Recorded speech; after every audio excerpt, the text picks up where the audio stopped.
Tak ahoj, vítajte na kanáli For Work and Fun a v dnešnom videu sa pozrieme na základný model reťazovej píly so spaľovacím motorom značky Husqvarna. Takže poďme na to, vyskúšame a poriadne ju otestujeme.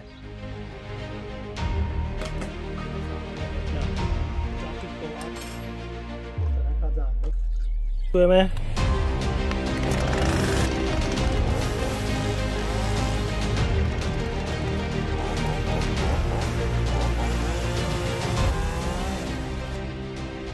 Riziko energetickej krízy sa vďaka konfliktom neustále zvyšuje. Mnohí z vás sa práve preto pozerajú po alternatívnom zdroji vykurovania pre vaše domácnosti. Ja som si do dnešnej recenzie pripravil jeden zo základných modelov reťazových píl značky Husqvarna 135 Mark II so spaľovacím dvojtaktným motorom, ktorého výkon je 1,6 kW, zdvihový objem 38 cm3 a otáčky bez zaťaženia 9000. Jej cena je podľa môjho názoru mimoriadne lákavá, je to necelých 250 € a poďme na to, odbalíme si ju. 300 rokov inovácií.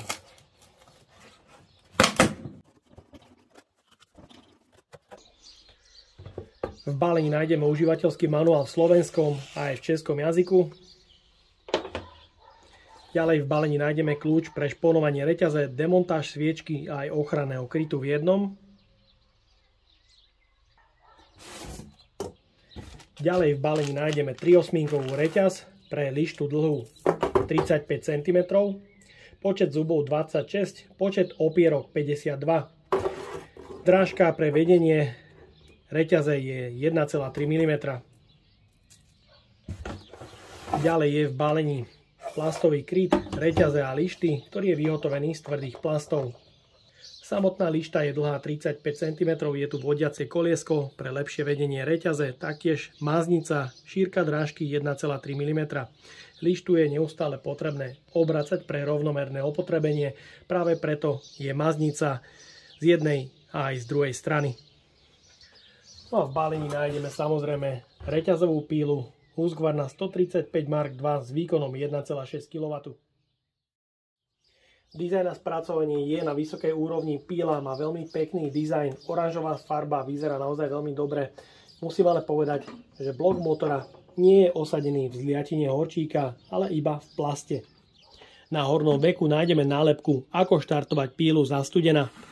Z boku máme pumpičku pre načerpanie paliva, je tu sytič pre štart za studena, ďalej tlačítko akcelerácie, teda ovládanie škrtiacej klapky.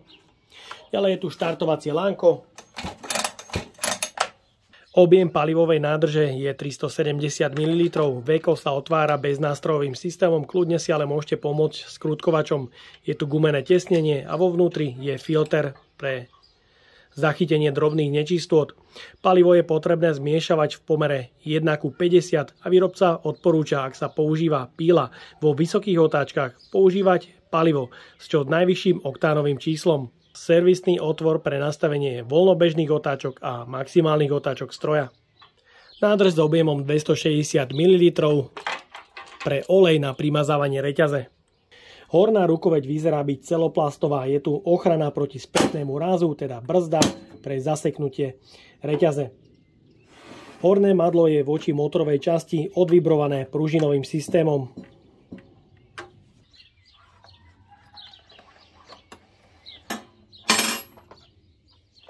Pod krytom sa nachádza filter, ktorý je možné bez problémov odobrať a taktiež vyčistiť. Ten filter je naozaj jemný, takže zachytí aj tie mikročastice, je tu sanie. A samozrejme zapaľovacia sviečka.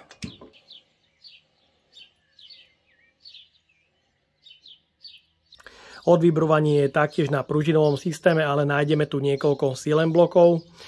Mazanie je nastavené len centrálne, takže píla olej pre primazávanie reťaze dávkuje automaticky. Nie je možnosť nastavenia a práve toto je rozdiel oproti verzii 135 Mark.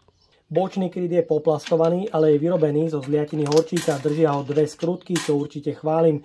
Je tu možnosť nastavenia napínania reťaze a pod krytom sa nachádza mechanický systém pre pohon reťaze, napínanie reťaze a taktiež kontroly spätného rázu. Funguje to veľmi jednoduchým spôsobom.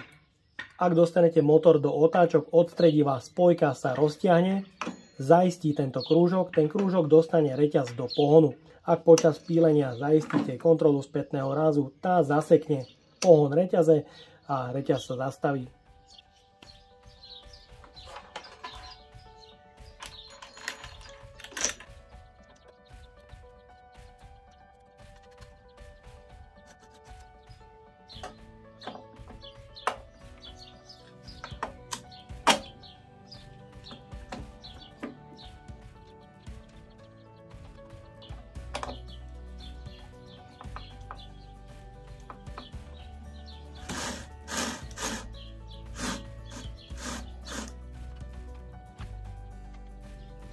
Triosminková reťaz je osadená v drážke 1,3 mm, počet vodiacich zubov je 52 a počet rezných zubov je 26. Zuby sú ostrené do rádiusu. Pre odskúšanie pripravím 1 liter benzínu, ktorý je zmiešaný v pomere 1:50. Použijem zatiaľ iba 95, ale následne podľa odporúčania pri vysokých teplotách budem používať už len 100-oktánový benzín.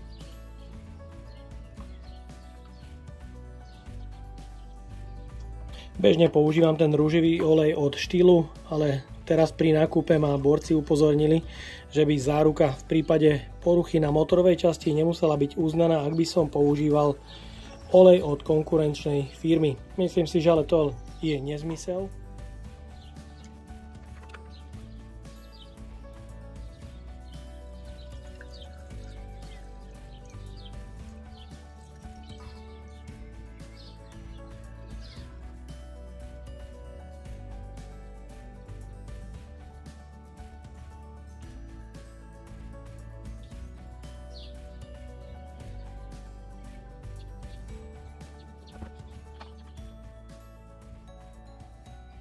Jej hmotnosť s plnými nádržmi je do 6 kg.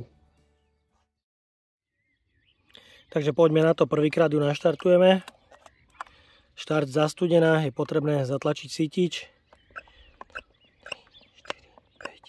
6, palivo zatiaľ nejde. Až teraz. No a vyskúšame to.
Pozrieme sa na hlučnosť. Výrobca uvádza 116 decibelov.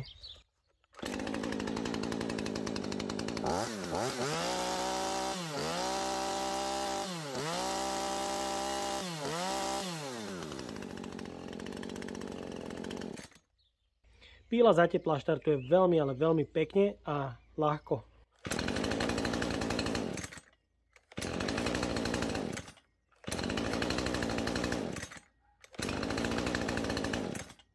Super, paráda. Vždy, keď reťazovú pílu niekde uložím, tak je vidieť masné škvrny od tečúceho oleja z primazávania. Mohli ste vidieť, aj teraz kvapla kvapka. Musím ale povedať, že nepoužívam práve ten originál olej, ktorý by sa mal používať do týchto píl, ktoré nemajú centrálne možnosť nastaviť primazávanie oleja.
Takže podľa mňa rezná rýchlosť je celkom slušná. Píla sa drží v ruke veľmi dobre, vibrácie cíti len naozaj minimálne. Poradí si bez problémov aj s priemerom 35 cm. Narezala toho pomerne slušne. Ten výkon je dobrý. Piliny super, veľké. Samozrejme tá reťaz je nová, ostrá. Ak by sa použila reťaz s ostrým zubom, tá rezná rýchlosť by ešte stúpla. Po zhruba 20 rezoch rôznych priemerov sa pozrieme do palivovej nádrže. Je tam vidieť, že z tej nádrže už čosi chýba, je tam zhruba polovičný stav. Takže možno niekedy inokedy sa pozrieme aj na efektivitu jednej palivovej nádrže. Pozrieme sa, či tu ešte je aj nejaký ten mázací olej, pretože ste mohli vidieť, že ten olej neustále z píly samovolne tiekol. Samozrejme bolo to pri tom brnkaní na začiatku, pri zahrievaní. Pri tom pílení už keď je tam tá pilina, tak ten olej nie je vidieť. Pri reťazových pílach sa rád hrám s tlačítkom akcelerácie. Tu je vidieť trošku neskorú odozvu akceleračného tlačítka a škrtiacu klapku. Je vidieť, aká vôľa je, kým sa otvorí škrtiaca klapka. To spôsobuje, že ak sa hráte s plynom a stlačate nedostatočne toto tlačítko, tú pílu jednoducho dusí. Je potrebné to tlačítko zatlačiť trošku viac, aby sa tá škrtiaca klapka otvárala a vtedy to funguje úplne perfektne. Je potrebné si na to iba zvyknúť.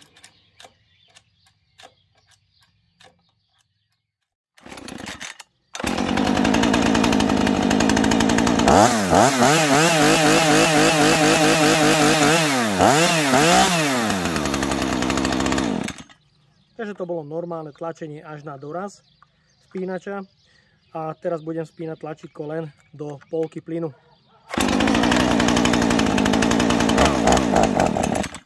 Takže vidíte, teraz reťazová pila jednoducho zdochne. Takto sa to tlačítko používať jednoducho nesmie. Tak a máme tu záver. Reťazová píla v cene 250 € od Husqvarny je podľa môjho názoru veľmi, ale veľmi zaujímavou kúpou, pretože tu máte naozaj kvalitnú pílu, ktorá môže vydržať dlhé roky, hlavne ak sa bude riediť správne pomer oleja s benzínom a taktiež ak bude neustále ostrá reťaz. Je to základ pre reťazové píly a moja je ešte z zábehu, takže som s ňou pílil naozaj veľmi málo. Odrezala 27 odrezkov a z nádrže udbudla tak zhruba polovička, takže myslím, že ten rezný výkon je dobrý, ale myslím, že bude ešte lepší. Určite musím pochváliť za vynikajúci studený štart, vďaka pumpičke načerpáte palivo a štartovacie lánko ide naozaj veľmi, ale veľmi ľahúčko, takže by ju naštartovalo aj dieťa. Štart za tepla je taktiež vynikajúci. Počas používania som ale narazil aj na nejaké tie minusy. Hlavným bolo únik oleja. Áno, táto píla nemá možnosť nastavenia primazávania, ale ja som dnes používal olej, ktorý nie je určený práve do týchto píl, ktoré nemajú možnosť nastavenia prietoku. Takže vyskúšam ešte ten originálny olej a uvidíme, ako sa to bude správať. Práve verzia Mark 1 mala aj túto možnosť nastavenia prietoku, čo mi v tejto píle trošku chýba. Taktiež oneskorená reakcia spínača akcelerácie je trošku zvláštna, kde v prvej polovičke tlačítko absolútne nereaguje na plyn a píla ide a zadusí sa. Takže je potrebné si zvyknúť na to tlačítko akcelerácie, ktoré je potrebné stláčať až na doraz a vtedy tá píla akceleruje na maximálne otáčky naozaj veľmi pekne, rýchlo a svížne. Do dreva ide veľmi pekne, nemá problém prepíliť. Palivové drevo o priemere 35 cm ide do ňoho naozaj skvele. Takže reťazovú pílu na krátenie palivového dreva môžem určite odporučiť. No a ak by ste chceli vidieť porovnanie reťazových píl Stihl versus Husqvarna, napíšte mi tu dole do komentáru a určite pre vás niečo pripravím. No a ja dúfam, že sa ti dnešné video páčilo. Ak by ste ma aj vy chceli podporiť finančným príspevkom, dole do popisu vkladám link na PayPal Donate. No a odo mňa je to na dnes všetko. A ak sa ti toto video páčilo, daj like, potvrď odberať zvonček, aby ti už neušlo ďalšie video. Ahoj.